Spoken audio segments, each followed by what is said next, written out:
The city of Indianapolis has never been a major tourist destination, and likely never will be.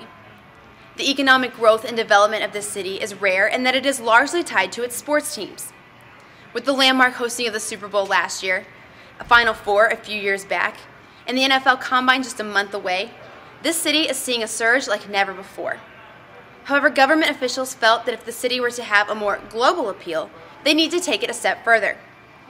Today they announced that the world's most popular game, soccer, will be getting another professional team, and the city of Indianapolis will be its host. Sports has proven to be an overwhelmingly successful strategy, but it's one we must continue to grow and evolve. The addition of soccer to this city's sports fabric is an ideal way to grow that sports strategy. As we all know, soccer is the most popular sport in the world, and it's also one of the fastest growing in this country alone. As has always been the case, the sports strategy isn't just about sports, it's about economic development as well. Tens of thousands of Hoosiers are employed as a direct result of our sports industry, and our sporting events draw hundreds of thousands of visitors to our city each year. The addition of soccer is one more component in making Indianapolis a more complete and thriving city, and one with mass appeal to people of all walks of life. I believe it was referred to earlier as a global city, and to be a global city, you need a soccer presence. Oh, it's just tremendous. It's the icing on the cake, and this state and this city deserves to have a professional soccer team. There's so many good coaches, so many good players, and now the fans are there as well.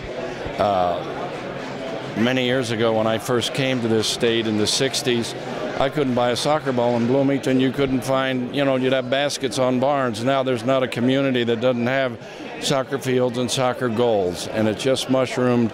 And if we can have a team here that has primarily Indiana players and can be successful, that will be the true test, and that will be the formula for success in my eyes. And people have wanted to see good soccer in Indianapolis, and they've seen it in Bloomington, but to have a professional team here in Indianapolis, I think will bring some of those people over, and I think with the tradition that Indiana University soccer had, it really helped bring those people over. But if this team will brand itself and to continue to create its own tradition, it'll only help the fan support.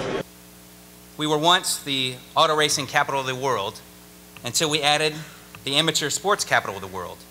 Then with the Reggie Miller era with the Pacers, with the Colts' high performance, with the Super Bowl victory, and with our city's own victory hosting the Super Bowl last year, we demonstrated conclusively that Indy is Major League as well.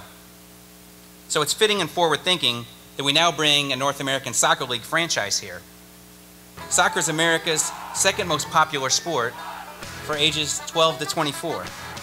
And the kids who play the game become the fans who watch the game and love it for the rest of their lives, making soccer one generation away from exploding in popularity.